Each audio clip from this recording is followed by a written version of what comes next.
Herzlich willkommen. Ihr habt euch wirklich gefragt, welcher Ionisierer für euch da in Frage kommt. Ich kann euch weiterhelfen, ich kenne sie alle. Und ob es jetzt 3300 sein müssen oder nur 330, da ist natürlich viel Unterschied dazwischen. Und gerne zeige ich euch, was die Unterschiede sind, warum manche so viel teurer sind und andere eigentlich gar nicht so teuer sind.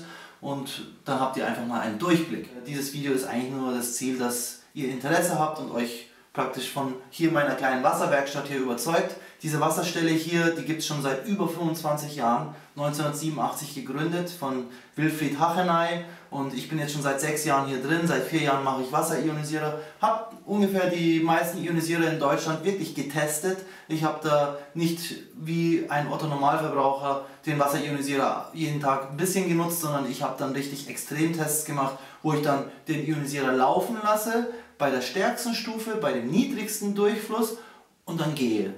Und bis der Ionisierer sich ausschaltet. Wenn er sich ausgeschaltet hat, aufgrund Überhitzung, das machen die meisten Ionisierer, manche schneller, wenn sie qualitativ nicht so hochwertig sind, aber wenn er ausgeschaltet ist, dann komme ich wieder zurück und dann mache ich ihn wieder an. Und so teste ich die Ionisierer, schaue, wie schnell der Auslass verkalkt, und dann schaue ich auch, wie schnell die Werte dann abnehmen, und das heißt, der Ionisierer schwächer wird. Und bei den Geräten, die eine gute Entkalkungsautomatik haben, wo diese Umpolungsautomatik gut funktioniert, da ist dann der Fall, dass der Auslass normalerweise verkalkt, weil wir bis zum Schluss sozusagen immer stark basisches Wasser rausbekommen. Bei den Geräten, wo dann die Elektrode verkalkt, sagen wir mal in 2 bis 4 Wochen, und die Werte schwächer werden, dann in 8 Wochen sind sie noch schwächer, dann haben wir vielleicht in 10 Wochen nur noch normal gefiltertes Wasser.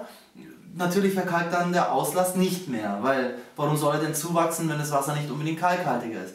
Das basische Wasser ist kalkhaltiger, weil wir die basischen Mineralien wie Kalium, Calcium, Magnesium, Natrium auf die basische Seite lenken und hier raus trinken. Die sauren Mineralien, die kommen unten raus. Das ist dann der Abwasserschlauch.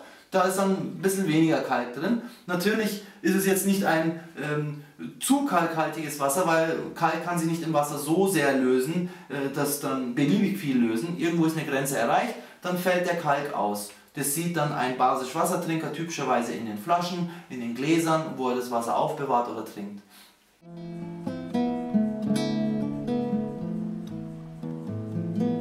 Ein anderer Faktor ist die Installation aus meiner Sicht, weil nicht jeder will seinen Wasserionisierer am Wasserhahn installieren. Es gibt Möglichkeiten, auch Ionisierer fest zu installieren. Alle Wasserionisierer können am Wasserhahn installiert werden, da haben wir Glück, aber manche Ionisierer können auch fest installiert werden, sprich unter der Spüle an die Kaltwasserleitung angeschlossen werden, wobei der Wasserionisierer immer oben stehen sollte.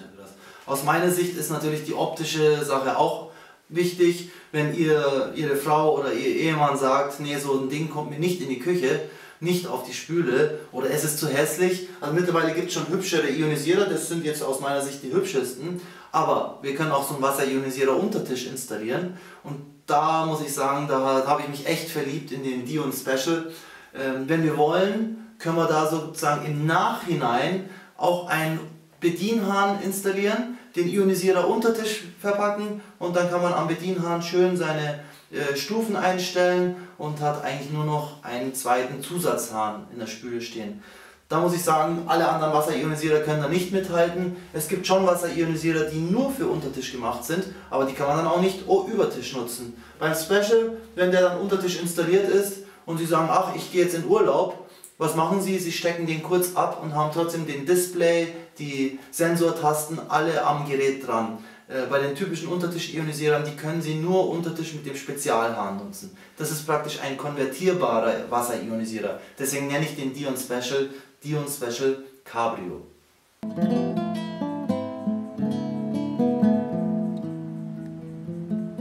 Und ein wichtiges Merkmal aus meiner Sicht ist auch, dass der Ionisierer starke Werte produzieren kann.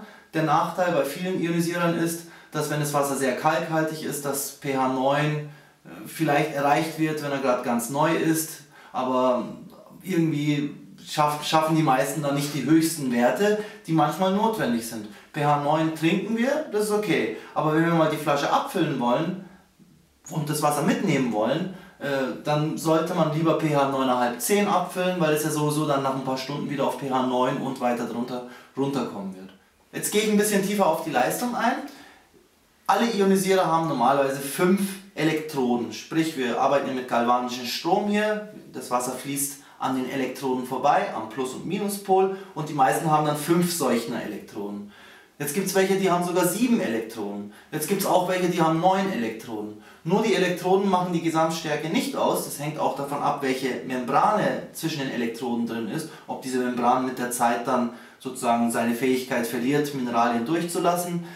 Aus meiner Erfahrung ist, dass eigentlich fast alle Ionisierer recht stark basisches Wasser machen können am Anfang, auch wenn das Wasser kalkhaltig ist. Nur die nehmen dann mit der Zeit dann eben recht schnell ab, wegen der Verkalkungssituation. Das heißt, die Elektroden, da wo der Plus- und Minuspol ist, die setzen dann eins der beiden Elektronen, nämlich der Minuspol, setzt dann mit Kalk an. Jedes Mal, wenn ich produziere, ist dann eine dünne Kalkschicht droben, Calcium ist jetzt plus geladen, Ca2+. Jetzt ist einmal ein bisschen Schicht, dann nochmal ein bisschen Schicht, und somit verliert der Minuspol seine Fähigkeit wirklich zu ionisieren, bis ich dann wieder den Ionisierer entkalke. Das geht auch ganz einfach, zeigen wir Ihnen auch, aber im Moment, warum soll ich mir einen Ionisierer kaufen, der mit der Zeit dann auf der einen Elektrode verkalkt, somit die Leistungen auch wieder runtergehen? Lieber habe ich einen Ionisierer, der eine schlaue Umpolungsautomatik hat. Sprich, der Pluspol, der Minuspol, da sind natürlich noch weitere Pole, die polen immer wieder um, sprich der Plus- und Minuspol wechseln die Polarität, nachdem ich abgezapft habe, oder nach 20 Litern, je nach Gerät ist das Konzept unterschiedlich. Dann gibt es sogar ein neues Gerät, wo dann diese Umpolung 50 Mal in der Sekunde für 15 Sekunden gemacht wird. Das Ja der Calcium, der sich dann auf dem Minuspol abgesetzt hat, dass sich das wieder abprellt und die Elektrode frei von Kalk bleibt. Und wenn die Elektroden frei von Kalk sind, dann produziert der Ionisierer, wie als wäre er ganz neu, ganz stark basisches Wasser, wenn wir wollen. Der Vorteil eines Ionisierers ist natürlich, dass wir einstellen können, welche pH-Werte wir haben wollen. pH, ich sage mal 5 bis pH 11 ist möglich bei den besten Geräten. Bei den schlechteren Geräten, jetzt bei unserem kalkhaltigen Münchner Leitungswasser, ist dann eher pH 6 bis pH 9,5 möglich.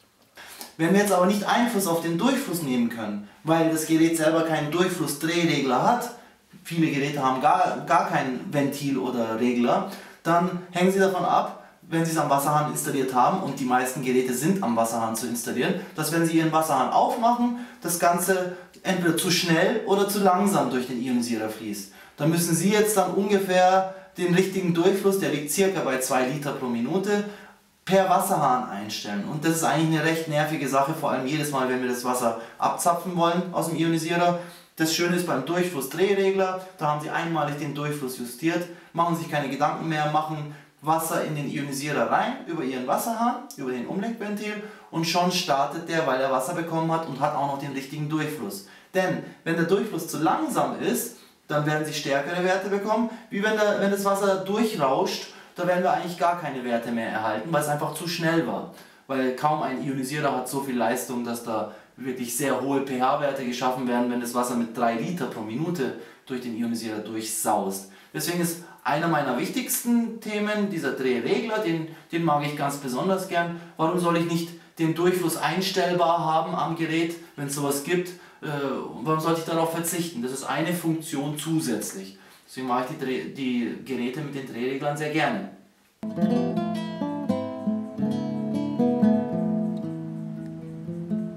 Wenn Sie noch weitere Fragen haben, schreiben Sie mir einfach eine E-Mail oder rufen Sie uns an unter dieser Nummer. Ansonsten wünsche ich Ihnen natürlich viel Spaß beim Bestellen des richtigen Gerätes für Sie.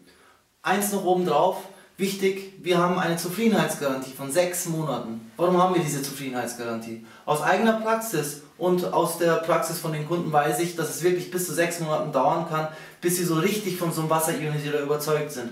Und da sie die Technik noch nie vorher kennengelernt haben, macht es Sinn, dass sie kein Risiko haben und in einer Testphase von 6 Monaten ganz beruhigt, ganz risikolos Ihren Wasserionisierer testen, mit Ihrer Familie dann abstimmen und sagen, wollen wir das Gerät behalten oder nicht. Wir stehen hier Ihnen zur Verfügung, dass Sie wirklich risikolos diese Technik kennenlernen, denn aus meiner Sicht ist die Wasserionisierertechnik eine Religion geworden. Denn nicht nur das basische Wasser, auch das saure Abwasser hat sehr gute Eigenschaften, desinfizierend ist es und das ist allein schon eine Weltrettungstechnologie alleine.